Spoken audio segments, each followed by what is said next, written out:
your girl, Sada Star, coming to you with another episode of A Day in the Life of the Alpha Woman, the official podcast of the Easy Breezy Life community. Before I get into today's topic, if this is your first time encountering our community, we are a community of women who are fierce, focused, and fired up. And we are dedicated to loving Jesus, living our best lives, and healing in the process. The Easy Breezy Life, we like to give you lots of recommendations and ways that you can level up in your everyday life. However, I want to encourage you to always remember that the Easy Breezy Life is a group project. Therefore, if you need a lawyer, if you need a doctor, if you need an accountant, please go get one. Sada Star and the Easy Breezy crew ain't trying to be all of that for you. We're just trying to give you a heads up of what's out here and what you could be doing to live a better life. But everything is for education and entertainment purposes only. So get you some help, girl. All right. Let's get right into this. So, tomorrow is November 3rd. The day that we thought would never come and yet want to see pass and then are concerned about what might happen after that. Whatever. The short of it is, please go vote, sis. Go vote. Go vote. Especially you millennials and Gen Zers. Go vote. That is that.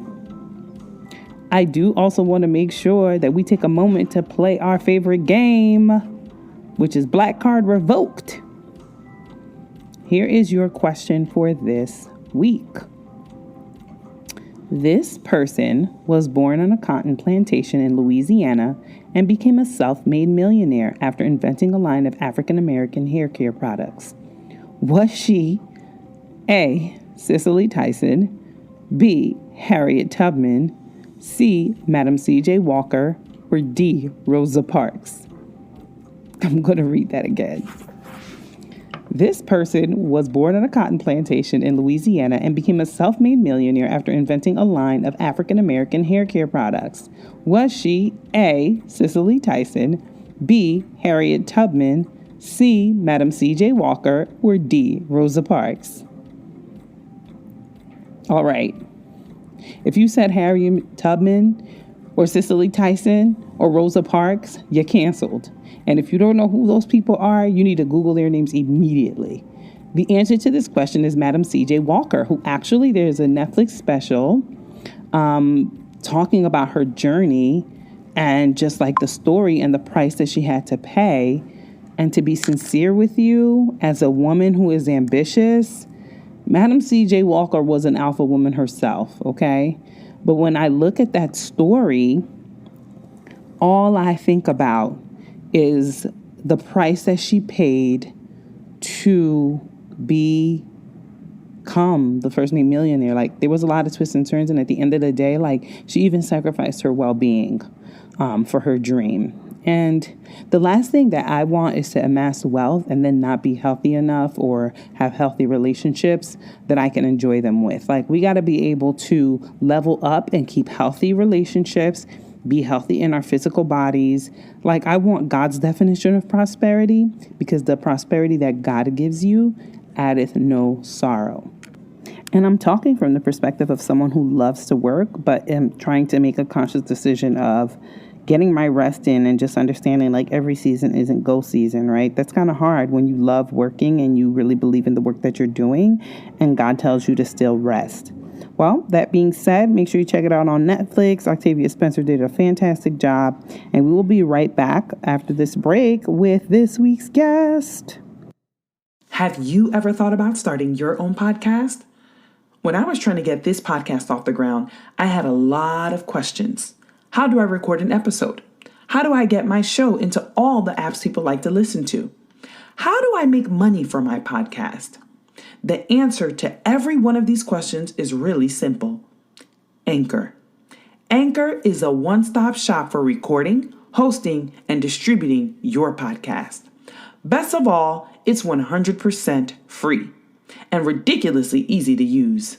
And now, Anchor can match you with great sponsors who want to advertise on your podcast.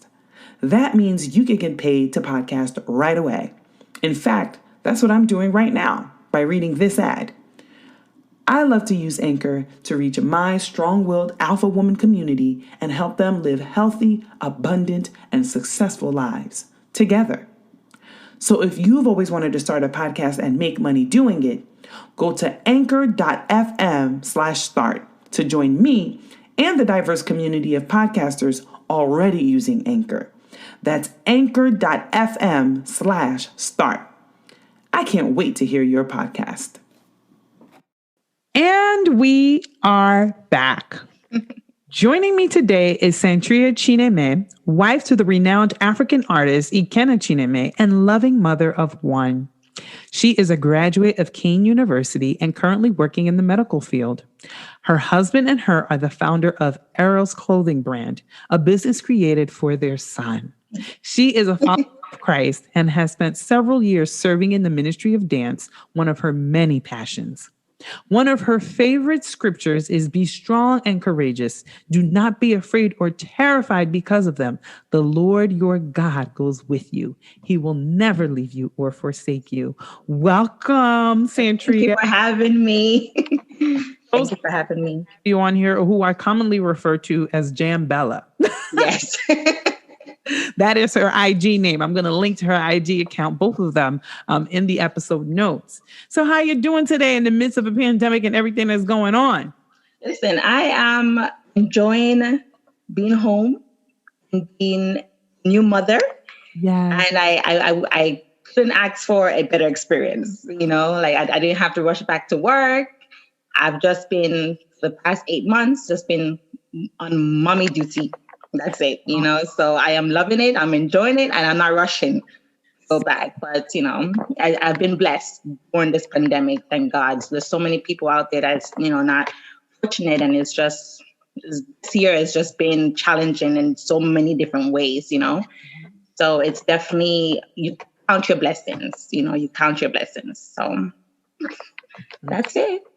Totally with you on that. You know, there's so much going on in the world that could make us down. But I think what separates those of us who are believers is being able to find the blessing even in the storm. And I have to do the same thing. Being privileged enough to still be able to make an income from home. I know a lot of people don't have that, and spend more time with my family and my son has been silver lining. It was like the bonding time we never got. Right? Family. So tell the audience a little bit about yourself beyond the bio, right? And I want you to jump right into the come up, right? Talk to me about your experiences or your young childhood experiences that you feel shaped your belief in Christ. Well, as far as my childhood, I'm the only child for my mom, that is, you know, and my mom, you know, I'm Jamaican, so she's a Jamaican mommy, which means she's strict. She's hard. It's all about education. It's all about respect. Like she taught me well, you know. So growing up, I didn't have any issues really. I never got in trouble. I was always focused, especially in high school. I was I was so much into activities. You know, I was in sport. I was in everything. I was the captain of my team. You know, I've always played a leadership role, really, in anything I did. And that was my main focus. Sports, academic, going to college. I didn't get in trouble, you know. So, and I believe that it was her values and how she brought me up. She was a very hardworking mom, worked 2 jobs full time. So I spent most of my childhood really being at home, like being by myself, you know. And I believe I was just always an independent person, even as a child.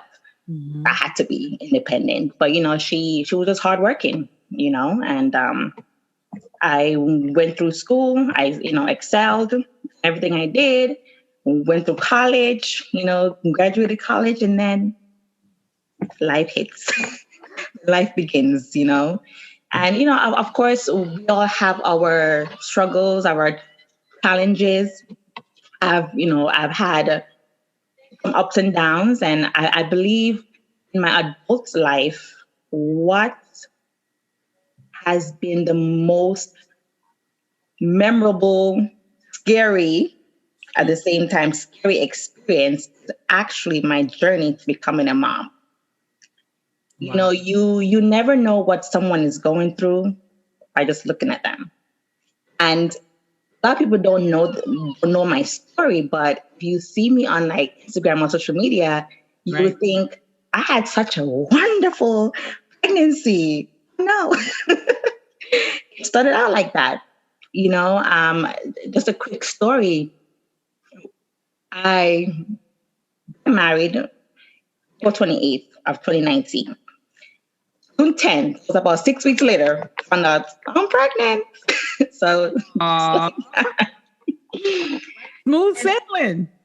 Yeah, you know, I was so happy. I mean, I was so happy. And September 5th of last year, you know, I felt something wasn't right. So I called my doctor. They kept on telling me, "Oh, you're fine. It's just the first trimester. You're good. You're good." I say, "No, you know, I feel something is not right. I need to see the doctor now, like today. I don't want to wait tomorrow. I'm coming in today, not taking no for an answer." Mother instinct.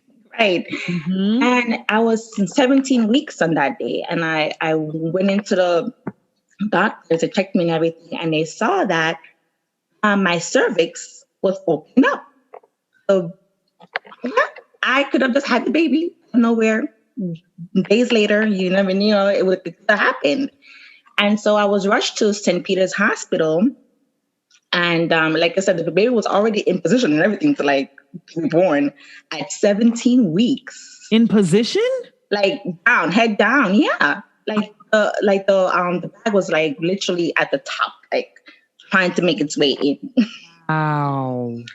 And that was the day that I actually found out the sex of the baby. You know, I didn't know before. They said, they saw right away it was a boy. I'm like, and as I was driving to the hospital, I was literally stairs. But then there was like a calming, like something calm came over me. And I said to myself, there's no way God would do everything that he did in the past couple of months for this to happen. Because, there's some things that happened beforehand. I knew that, it was destined to be the way it's supposed to be. So I just felt like there's no way he did all that just for me to lose the baby now. You know what I'm saying? You better. Yeah. So I went to the hospital. They checked me and everything. And the next day, the surgeon actually said that he can try to save the pregnancy by doing a cervical cerclage. They had to stitch cervix, which is one of them. I believe that surgery was more painful than labor itself. It's very, very painful. And because it was so bad, the cervix is supposed to be 4 centimeters long when you're pregnant, or 40, millimeters. Mine was 7 millimeters. It's supposed to be 40. I was at 7, literally nothing, there. If you understand how serious. This could have escalated very quickly and short. Very quickly. Yeah, it was very short. And so he said, this is very risky, more risky than normal because I'm at such a bad state already. So he told me that the surgery went well, but he doesn't see the stitching lasting more than 8 weeks, maybe 10 weeks. And that would have gotten me to 27 weeks. And then, that was his. And I said to him, I said to him, I said, you may say 10 weeks, but God's going to take me all the way. All the way. And I gave birth 40 weeks on the dot, on my due date. So, he said 10 weeks. I went a whole, I think it was 23 weeks. God. So you see, so that, And in that moment, like I was on bed rest for 6 months. No one knew, you know, whoever knew that I was pregnant before, that was the only person I knew. No one else knew. Like after that, I was so compliant with doctor's orders. I called my job that Monday and I said, listen, I'm not coming back. I had to be in bed rest. I literally dropped everything. And I've always been a person that's always on the go. I've always been on the go. I've always had 2 jobs. I've always been running around everywhere. But for this 6 months, I literally had to just stay put. And I had to sacrifice for someone else who I've never even met but love so much, So that has been the defining moment for me, and especially with my faith in God. I'm a big believer on prayer. Like during the surgery, allowed me to play my gospel music. Like I would say that I learned so much more to trust in him, because the doctors may say this, he has a whole nother plan, and you just have to have faith. You just have to believe. Even when, like, there's times that I went in after the surgery for a checkup, and they had to send me upstairs because they're like, wait a minute, it looks like what's going on, And I'm like, oh my God, like I still have more weeks to go. Like, please, please. Every time they check, they say, okay, you're good. You're still at the same length from when you had the surgery. God is good. So, the experience has just been, I don't know, it's just been crazy. It's definitely been crazy, but I thank God for helping me through, and I thank God, and I had good support. That's vital. Having support. My mom, she made sure that I didn't do much. It came to cook for me. My husband has been, he's been so good. Like he helps me do everything in that time. So, it's very important to have a support behind you as well. It makes everything better. Oh, that is fantastic. I think I want to backtrack a little bit to the part of your story. You're saying that, your mom, you had a very straightforward Christian upbringing. What, now that you're a mom and I'm a mom, what a tough feat that was for your mother. And the thing is, Santria, y'all can't see her on here, but she is beautiful. So even to raise a beautiful young woman who is still protected, covered by God, and just does what they're supposed to do in the United States when you're a single mom is like miraculous, right? Yeah. Have such a solid foundation on your faith that you're like, something came and you're like, this don't look like God. I don't have to accept it. Right. To know that is just powerful. So powerful. Hearing that piece. Yeah. So I hope that encouraged someone who might be passing through something similar or challenging, because October was Infant Loss of Remembrance Month. And Miscarriage Remembrance Month. And so I'm sure, somebody may have lost a child or something and will hold on to the story that you're saying of like, know your God. Right. Doctor said, know your God. Thank you. That just inspired me so much. Thank you so much. Like that really was like a divining faith moment, right? And so let's talk about how that experience and maybe just your approach with God in general helps you approach your relationships, right? Because you're a professional, you're a medical professional, you're a mom, and you're busy, and you also are a woman in ministry. How do you approach your relationships? What do you think is important for the alpha women listening in today to know about how you approach your friendships and relationships? Be true to who you are. I always say, be true to who you are. Say what you mean and mean what you say. I believe that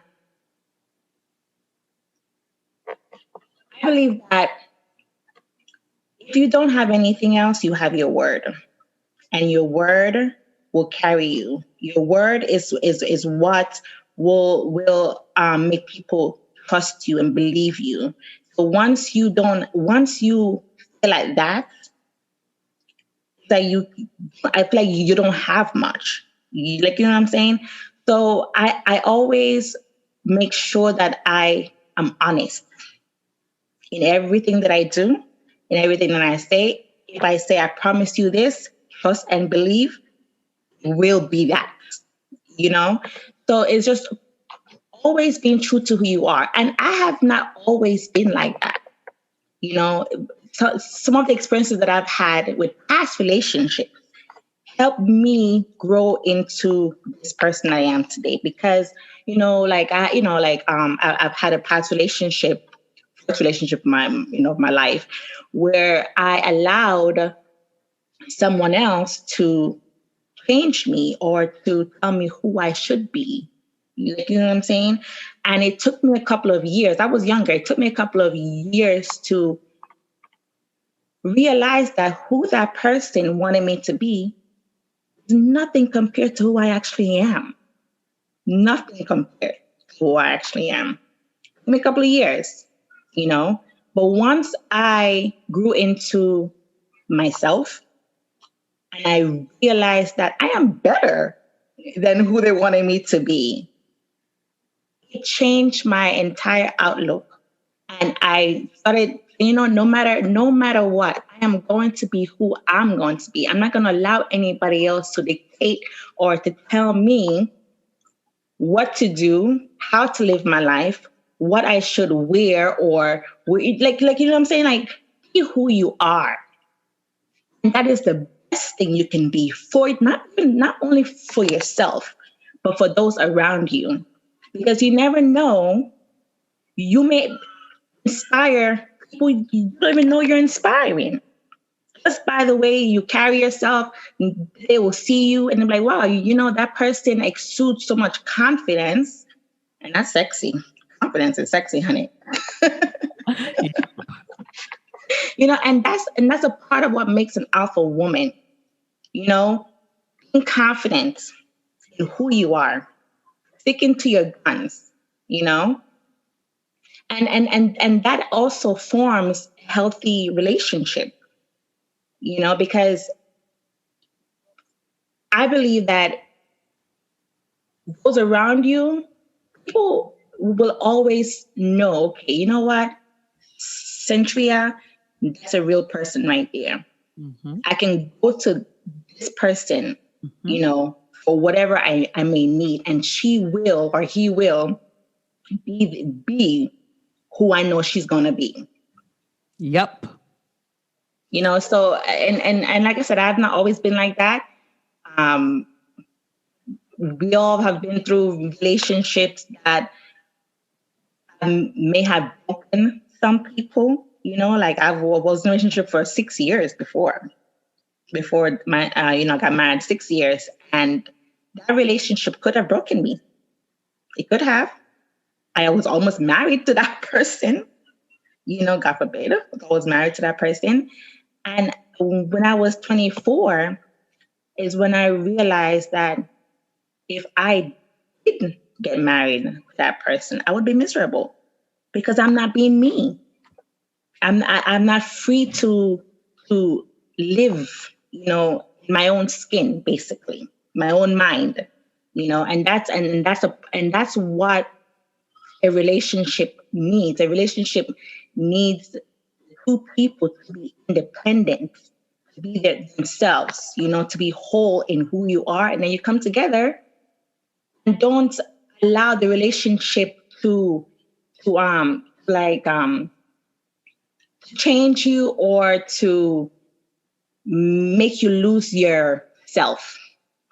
If you love to dance, keep on dancing, if you love to dress a certain way, modest, of course, just who you are, basically. I love it. I love what you just said there. And the sticking point for me is a relationship is meant to be between two independent whole people. So all this stuff, you complete me.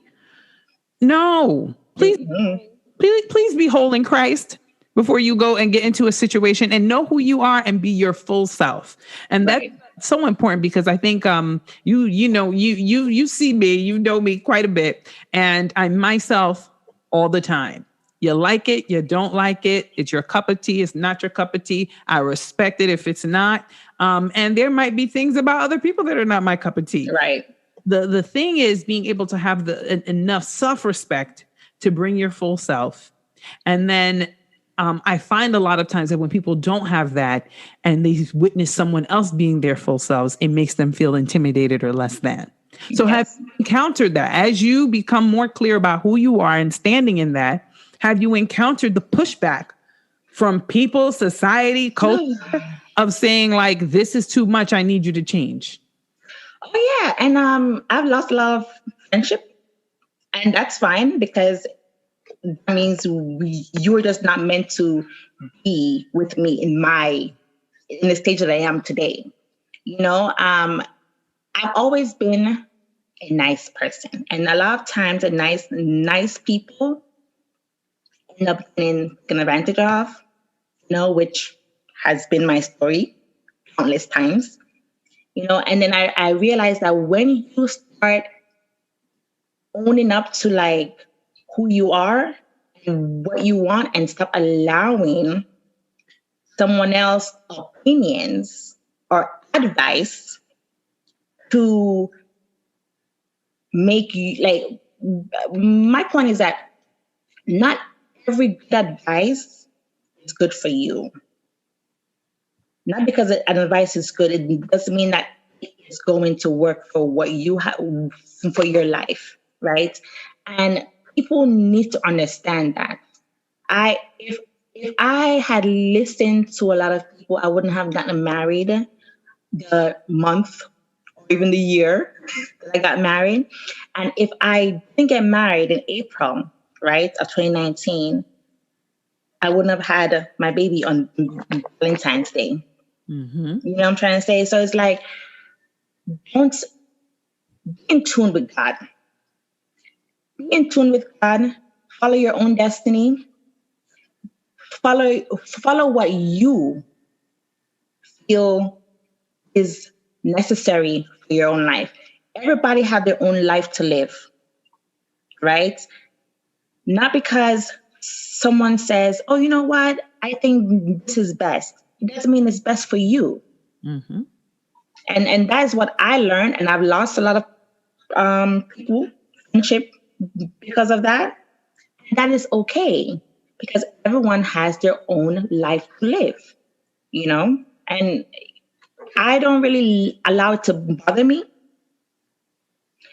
because I believe in living life for you, no matter what's going on, Yes. Everybody has to go through it. Yes. Thank you for saying that. I think that's so important of understanding that our seasons are individual. Our walk with God is individual. And you have to have a solid enough relationship to know what season you are in, despite the advice. Because, I've been victim to that before. Everybody got good advice, want to tell you your life. But if it goes south, you will be the one walking with it. Right. Also being willing to lose some folks. People are so afraid to burn bridges. Trust God to catch you. It's a relationship that has to go. It's actually funny you said that, because for years I thought, never burn a bridge, because you never know. You never know when you may need that bridge again, and that mindset that I had crippled me in a lot of ways. It crippled my voice sometimes. It crippled my actions, and I say it crippled me because me having that mindset, I took a lot of bull, a lot of BS from people just to keep the peace, just to be cool.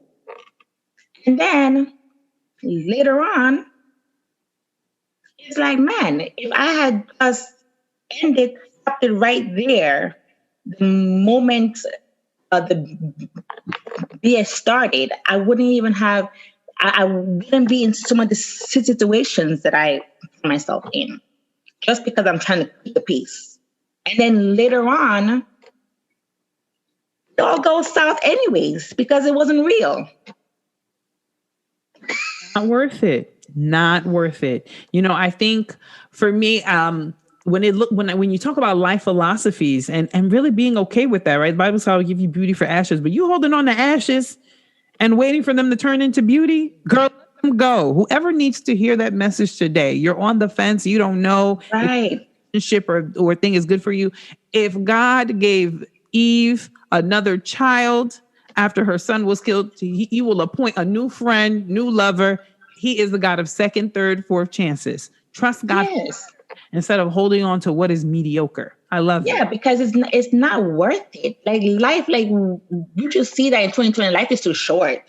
Life is too short, and if something is too hard, there's a friendship relationship that just takes too much work.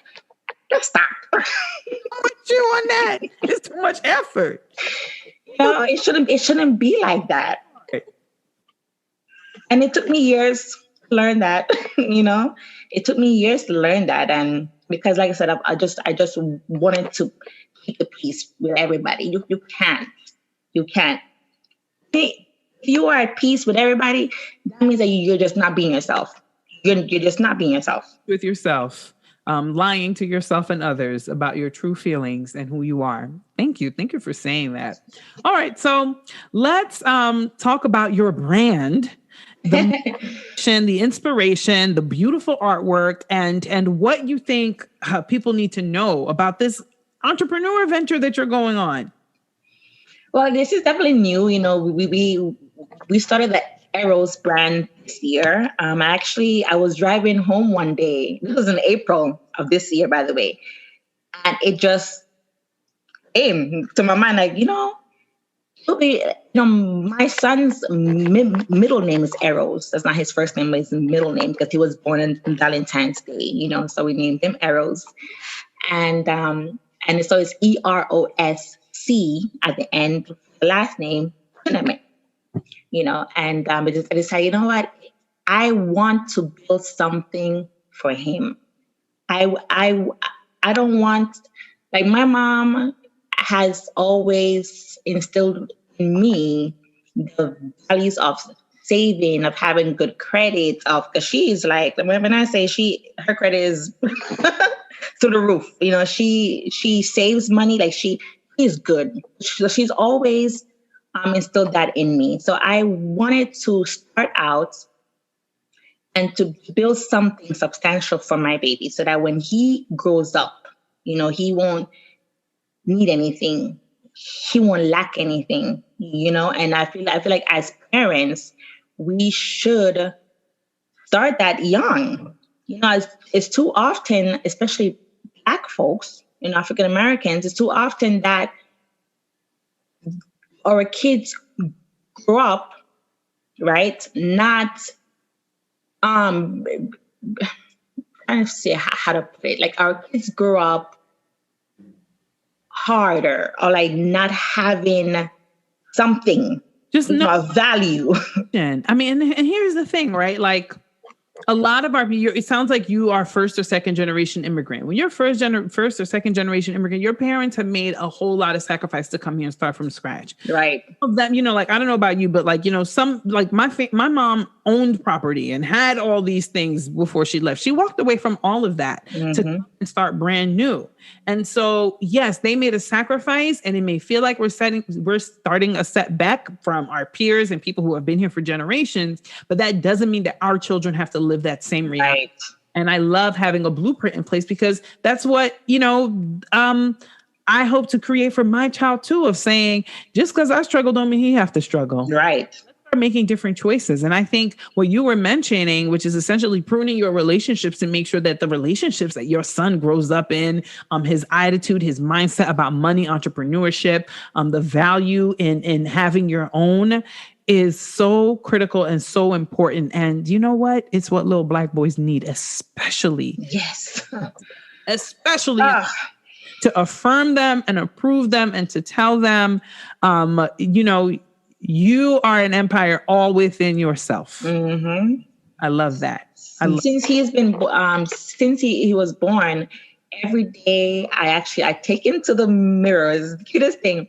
I take him to the mirror and I speak to him. I said, "You are intelligent. You are a king. You are wise. You are strong. You are a leader, not a follower." And I still do it every day. Just speak it to him, So he will grow up, especially in America and the world, basically, when Black men are just constantly, being man. It's just too much. We're trying to tear them down. Yeah, so you have to start building them up from now. Yep. I'm with you on that. So as far as a brand, and my husband is an artist. He has his own website and everything, and so we decided to turn his artwork into a clothing brand. Beautiful. It's beautiful. I just recently placed my order for the Embodiment of Beauty t-shirt, the bright yellow. I'm wearing it actually right now, but you can't see.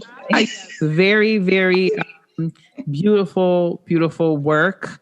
I mean, just his artistry. I think what's even more impressive is to find an African man who's pursuing their passion in art. Right. And all that your husband has probably had to overcome, and being able to stand by you who's supporting him and say, honey, this is the thing, and we're going to pass this legacy down. So kudos to you to do that, because it is deviating from the norm. Mm-hmm. Deviating from the norm. I love it. And I love the artwork that I see, and just the dynamic that I watch you portray between you and him on social media. So thank you for sharing that part of your life with us. So as we go, are there any parting words for people who are listening in today? You talked about your coming of age story, your defining moments in faith, making a decision to be yourself and to honor that, even if it meant that you would lose people. What are your thoughts? My thoughts, especially for the time that we are living in now, right? It's just too much going on. And I'm sure so many people are mentally broken. Mentally broken. Don't be spiritually broken. Because your prayer life, no matter what's going on around you, just get into a secret place, a calm, secret place, and just in tune with God. Listen to music, try to take your mind off what is going on around you, so that the devil doesn't continue to break you, and I just feel like the only thing, I'm like losing my train of thoughts right now. Good, you're I just feel like it's important to know who your friends are, because that's important. Having a strong support system, especially now,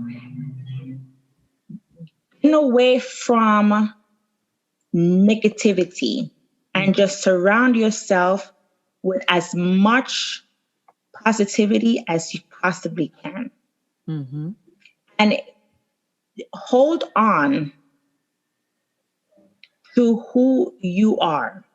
That, honestly, I feel like that is one of the most important things that I have had to realize, is to just be yourself and be happy with that. Love it. Love it. Be yourself. Be happy with it. God didn't ask you to change. Don't allow people around you to ask you to change either. Be sincere too, right? Because yes, some other things that she got going on there in the character area. So this is not just be your own trifling self. This all being equal, right? And having an honest self view. Because sometimes I'll say like love yourself, and then people be like, yes, I'm going to love all the trifling stuff too, and not try. No. So we got to be clear, because this is a community about forward advancement and bettering ourselves character-wise. But I want to thank you so much, Santria, for coming on today, sharing a bit of your story, even how scary it was, and reliving that as a way of inspiring other women to know their God. And if they don't, to draw closer, to draw nearer, so that when life presents an alternative fact, we're going to call them alternative facts, you know the fact is that your God is supreme. Thank you. Bless you. And Thank you so much for having me.